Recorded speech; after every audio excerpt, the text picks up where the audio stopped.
Last week, I hired this loser landscaper to mow my lawn. Look at him. He's a complete drunk. This guy was so intoxicated, yesterday, he mowed the lawn without the deck down. What a friggin' idiot. I guess you just can't get good help these days. Look at him, he's gonna end up running into the trees. My God, what a loser. If he thinks he's getting paid, he's sorely mistaken. Look at him. Get the thing out of turtle and put it in rabbit already.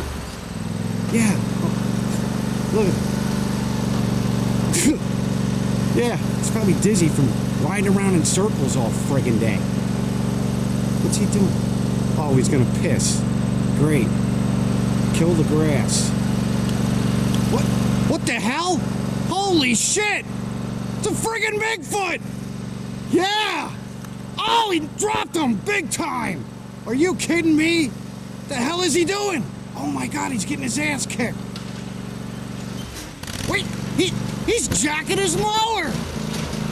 Holy Christ! At least he can drive the thing. Yeah! Look at he's dragging him!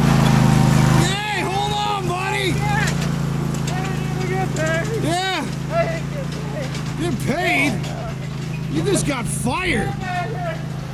Look at this shit! Guy just got tractor jacked by Bigfoot. Unbelievable.